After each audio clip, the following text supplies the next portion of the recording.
Señor secretario, quiero primero hacer algunos comentarios, luego alguna aclaración de algo que usted ya mencionó aquí y por último un par de preguntas.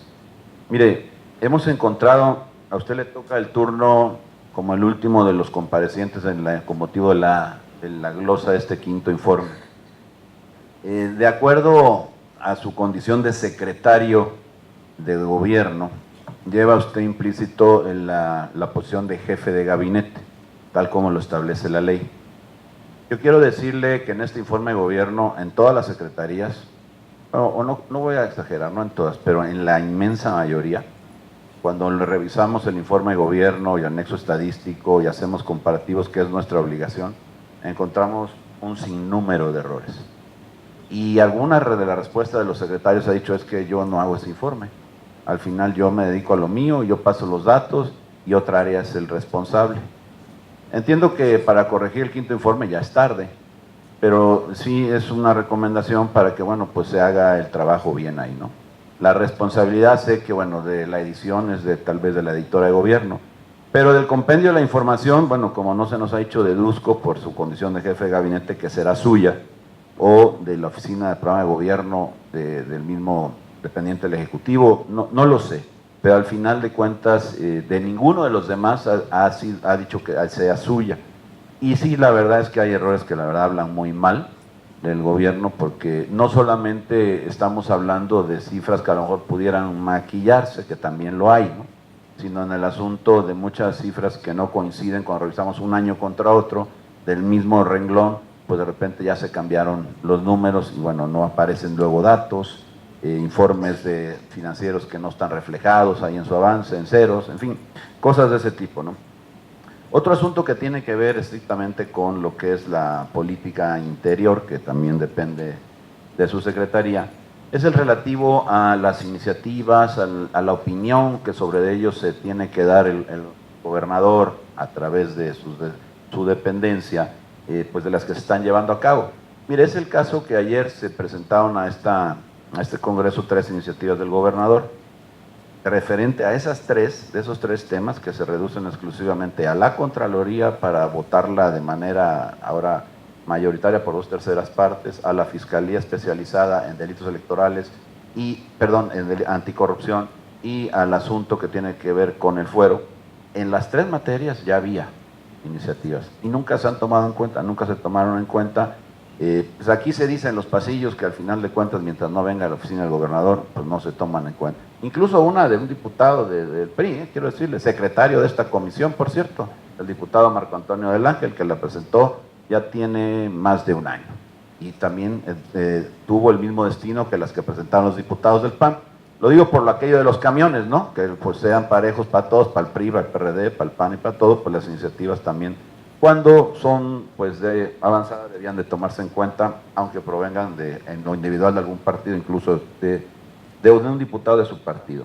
Luego, en el asunto de las manifestaciones, que es una queja recurrente, y bueno, incluso se habla dentro del informe de gobierno de esto, si las conducen como hoy condujeron el asunto que se presentó y que está presente todavía en las afueras de este Congreso, entendemos por qué no se resuelven, ¿eh? Se engaña a la gente, secretario, tal vez usted ni lo sepa, que es lo peor, pero se le dijo a la gente allá afuera, yo estuve presente, una cosa que se iba a firmar una minuta, entran los funcionarios de su secretaría a 2 o 3 líderes, yo no sé con qué credibilidad o con qué prestigio, les dicen otra cosa, pactan una cosa distinta a la que se ofreció allá afuera, y bueno, pues el conflicto, en lugar de resolverse, se agrandó. Entonces, si eso es el caso para algunos otros, pues lamentablemente no va a funcionar las gestiones que debían de precisamente disolver las manifestaciones que ahora se les llama expresiones, ¿no?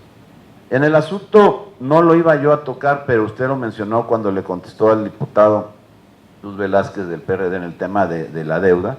Quiero decirle que la deuda reflejada en el informe de 2010 es de 12.100 millones de pesos. Deuda pública, informe de gobierno del año 2010.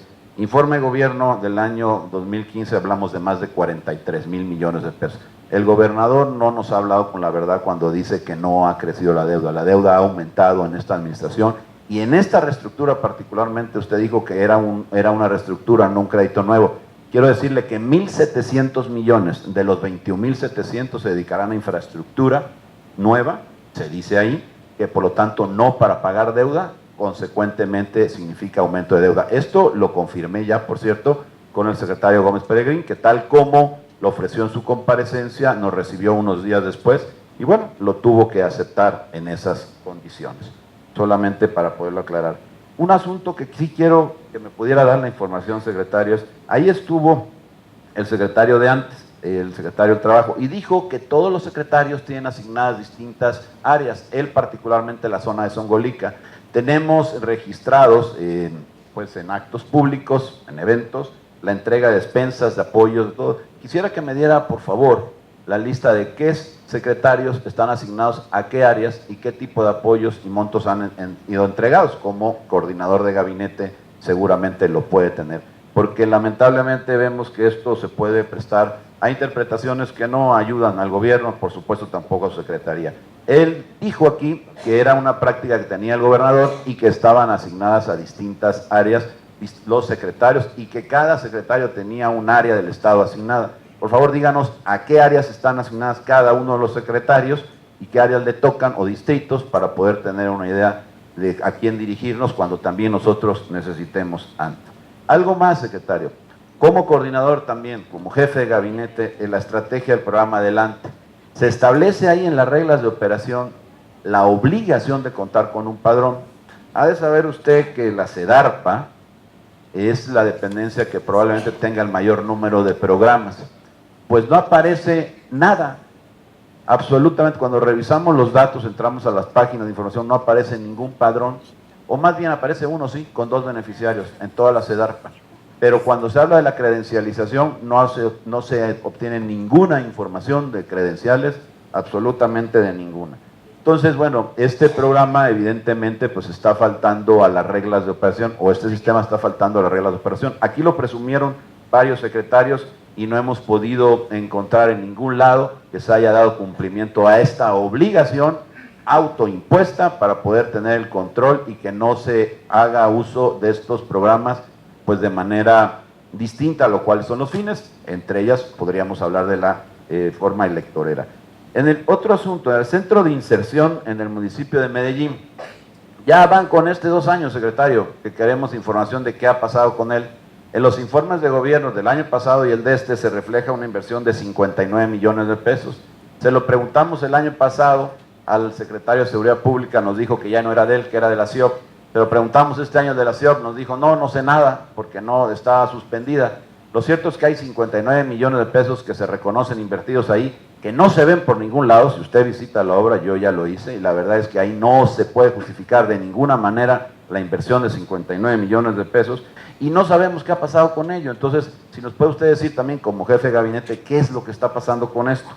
Y otro asunto más, aquí, y esa sí es directamente tiene que ver con usted, el tema de derechos humanos de los reos, secretario, porque han tenido que ser trasladados a otras ciudades y han tenido también que estar de manera temporal recluidos en un lugar que no es para lo que le conocen el penalito en Veracruz, ¿no? Que en realidad eran calabozos de una comisaría y ahora lo han mal llamado penalito, ¿no? Y un tema que tiene que ver con presupuesto, si nos pudiera decir cuál es el presupuesto del patrimonio del Estado, la editora de gobierno y del Instituto de la Juventud. Y por último, sabemos que existen 14 notarías vacantes. Usted nos dijo ya, y yo así lo creo, lo asumo como una verdad, que no se va a dar ni una más. ¿Qué pasará con estas 14? ¿Qué pasará con estas 14? Y en todo caso, si no tienen ya pues algún destinatario. Se habla ahí de varios precisamente, pero entonces yo quisiera saber que usted nos puede dar su palabra que va a garantizar que va a ser un ejercicio de verdadera oposición los destinatarios de estas 14 vacantes. ¿Es cuánto, diputado presidente? Por lo que corresponde, diputado, a los errores en el informe tomamos nota. En cuanto a las iniciativas que están en el Congreso, si mal no recuerdo, usted ha sido 2 veces diputado local. Conoce el trabajo en comisiones. Sabe que incluso no solamente puede haber 1 o 2 iniciativas sobre el mismo tema, 3 o 4. Y el trabajo en comisiones, la comisión correspondiente tendrá que tomar en cuenta todas para enriquecer esa iniciativa. Yo no le veo ningún problema si un diputado presenta una iniciativa Si el Ejecutivo la presenta, simplemente va a comisiones. A mí me tocó en la 62ª legislatura, incluso iniciativas del Poder Ejecutivo que no prosperaron.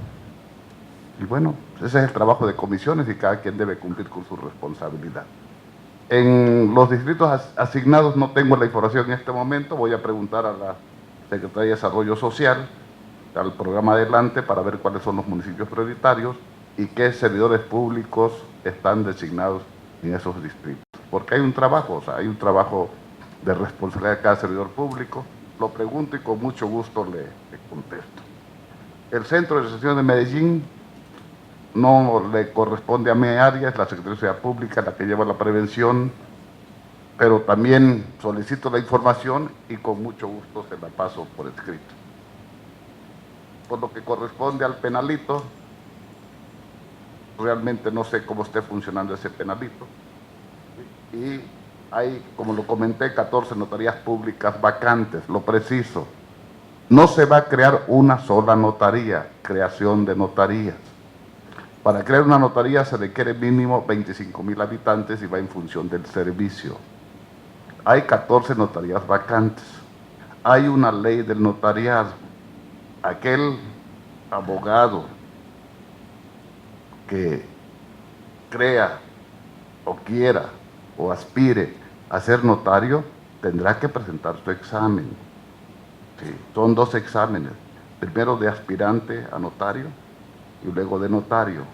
El notario es un fedatario público a quien el Ejecutivo le da la fe pública, se la delega. Es un profesional del derecho y es una profesión para un abogado decorosa, digna y socialmente aceptada. Y en ese sentido es la ley la que establece si se otorga o no una notaría. No se va a crear, tenemos 14 vacantes, lo preciso y lo aclaro.